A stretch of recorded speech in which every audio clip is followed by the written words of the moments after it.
அனைவருக்கும் வணக்கம். அனைத்து மத்திய அரசு ஊழியர்கள் மற்றும் ஓய்வூதியதாரர்களுக்கு ஒரு முக்கியமான செய்தி.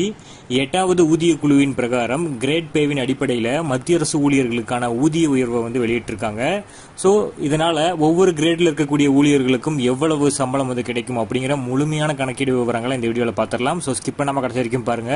நம்ம சேனலை சப்ஸ்கிரைப் பண்ணாதவங்க பண்ணி வச்சுங்க. நம்ம சேனல்ல சென்ட்ரல் மற்றும் ஸ்டேட் கவர்மெண்ட் சம்பந்தமான ஆல் அப்டேட்ஸ் போட்டுருவோம். அது மட்டும் இல்லாமல் பென்ஷன் சம்பந்தப்பட்ட முக்கியமான அப்டேட்ஸும் இருக்கும். ஸோ மறக்காம சப்ஸ்கிரைப் பண்ணிருங்க. வாங்க வீடியோக்குள்ள போகலாம்.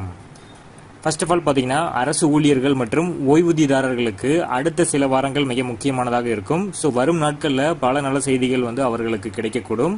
8வது ஊதிய குழுவின் அமலாக்கம் குறித்த அடுத்த கட்ட நடவடிக்கையை பற்றிய புதுப்பிப்புகள் வர இருக்கிறது. ஸோ அரசு ஊழியர்களோட வகைப்பாடு, அதாவது மத்திய அரசு பணியில் அதிக பணியாளர்கள் உள்ளனர். அரசு பணிகளில் உள்ள பெரும்பாலான ஊழியர்கள் கிரேட் பே 1800, 2400, 2800 மற்றும் 4200 சேர்ந்தவர்கள். ஸோ ஜூனியர் அதிகாரிகள் உட்பட குரூப் டி மற்றும் குரூப் சி ஆகியவை இந்த ஊதிய குழுக்களின் கீழ் வருகின்றனர்.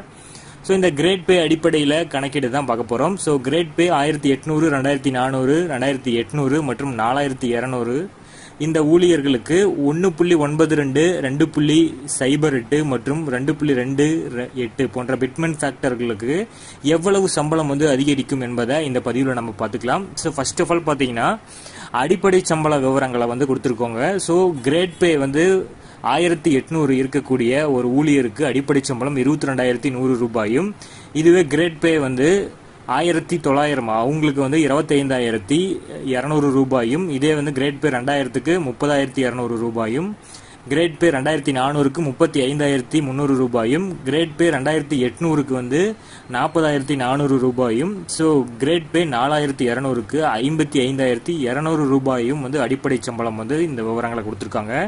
அடுத்ததா ஒவ்வொன்றா இது தெளிவான விளக்கத்தோட பிட்மென்ட் ஃபேக்டர் அடிப்படையில் ஊதிய உயர்வு கொடுத்துருக்காங்க. அதில் ஃபர்ஸ்ட் கிரேட் பே 1800க்கு அடிப்படை சம்பளம் சொன்ன மாதிரி 22,100 ரூபாய் உள்ள ஊழியர்களுக்கு ஊதிய உயர்வு எவ்வளவு இருக்கும் அப்படிங்கிறது தான். 1.92 பிட்மென்ட் ஃபேக்டரா இருந்துச்சுன்னா அவருக்கு 42,432 ரூபாயும், 2.08க்கு 45,968 ரூபாயும், 2.28 பிட்மென்ட் ஃபேக்டருக்கு 50,388 ரூபாயும் கிடைக்கும். அடுத்ததா பாத்தீங்கன்னா கிரேட் பே 1900. ஸோ இவரோட அடிப்படை சம்பளம் நம்ம 25,200 ரூபான்னு சொல்லியிருந்தோம். ஸோ இவருக்கு ஊதிய உயர்வு எவ்வளவு இருக்கும்னு பார்த்தோம்னா 1.92க்கு 48,384 ரூபாயும், 2.08க்கு 52,416 ரூபாயும், இதுவே 2.28 பிட்மென்ட் ஃபேக்டரா இருந்தா 57,456 ரூபாயும் கிடைக்கும்.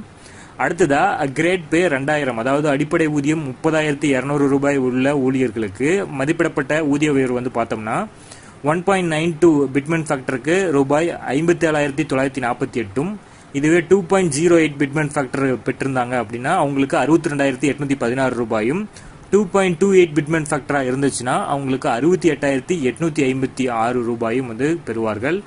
அடுத்ததா கிரேட் பே 2400, அதாவது அடிப்படை சம்பளம் 35,300 ரூபாய் பெறக்கூடிய ஊழியர்களுக்கு மதிப்பிடப்பட்ட ஊதிய உயர்வு எவ்வளவு இருக்குன்னு பார்த்தோம்னா 1.92 பிட்மென்ட் ஃபேக்டருக்கு 67,776 ரூபாயும், 2.08 பிட்மென்ட் ஃபேக்டருக்கு 73,424 ரூபாயும், இதுவே 2.28 பிட்மென்ட் ஃபேக்டருக்கு 80,484 ரூபாயும் கிடைக்கும். அடுத்ததா கிரேட் பே 2800, அதாவது அடிப்படை சம்பளம் 40,400 ரூபாய் பெறக்கூடிய ஒரு அரசு ஊழியர்களுக்கு மதிப்பிடப்பட்ட ஊதிய உயர்வு எவ்வளவு இருக்குன்னு பார்க்கலாம். ஸோ இவரோட பிட்மென்ட் ஃபேக்டர் 1.92 இருந்துச்சுன்னா 77,568 ரூபாயும், 2.08 பிட்மென்ட் ஃபேக்டரா இருந்துச்சுன்னா 84,032 ரூபாயும், இதுவே 2.28 பிட்மென்ட் ஃபேக்டரா இருந்துச்சுன்னா அவருக்கு 92,112 ரூபாயும் கிடைக்கும். கடைசியா கிரேட் பே 4,200, அதாவது அடிப்படை சம்பளம் 55,200 ரூபாய் பெறக்கூடிய ஊழியருக்கு இந்த மதிப்பிடப்பட்ட ஊதிய உயர்வு எவ்வளவு இருக்குன்னு பார்க்கலாம். ஸோ அதில் 1.92 பிட்மென்ட் ஃபேக்டர் பெற்றிருந்தால் 1,05,984 ரூபாயும், 2.08 பிட்மென்ட் ஃபேக்டர் வந்துச்சுன்னா 1,14,816 ரூபாயும் கிடைக்கும். இதுவே 2.28 பிட்மென்ட் ஃபேக்டரா இருந்துச்சுன்னா 1,25,856 ரூபாய் ஊதியமாக பெறுவார்கள். ஸோ இந்த கிரேட் 1800 கிரேட் பே 4200 வரைக்கும் இருக்கக்கூடிய மத்திய அரசு ஊழியர்களுக்கு அவங்களோட அடிப்படை சம்பளத்தோட அடிப்படையில் பிட்மெண்ட் ஃபேக்டரை நம்ம பெருக்கியாக பயன்படுத்தி பண்ணும் பொழுது அவர்களுக்கு அதிகபட்சமான வரக்கூடிய ஊதியங்கள் தான் இது. ஸோ இதில் வந்து 8வது ஊதிய குழு அறிவித்த பிறகு இதில் கொஞ்சம் முன்னப்பின வரலாம். ஆனால் மெயினான கணக்கீடு வந்து இதுதான். ஸோ அவர்களுக்கு வந்து இந்த ஊதியங்கள் வந்து உயரக்கூடிய வாய்ப்புகள் வந்து இருக்கு. குறைஞ்சபட்ச பிட்மெண்ட் ஃபேக்டர் 1.92 நம்ம அதிகபட்சமாக 2.28 வரைக்கும் தான் எடுத்திருக்கோம். ஸோ இந்த பிட்மெண்ட் ஃபேக்டர் நம்ம வரும் பொழுது இவ்வளவு சம்பளம் வந்து கிடைக்கும். இதை உங்க நண்பர்களுக்கும் வந்து தெரிவிங்க. மறக்காம நம்ம சேனலை சப்ஸ்கிரைப் பண்ணாதவங்க பண்ணி வச்சுங்க. நம்ம சேனல்ல சென்ட்ரல் மற்றும் ஸ்டேட் கவர்மெண்ட் சம்பந்தமான ஆல் அப்டேட்ஸ் போட்டுருவோம். அது மட்டும் இல்லாமல் பென்ஷன் சம்பந்தப்பட்ட முக்கியமான அப்டேட்ஸும் இருக்கும். ஸோ மறக்காம சப்ஸ்கிரைப் பண்ணி வச்சுக்கோங்க.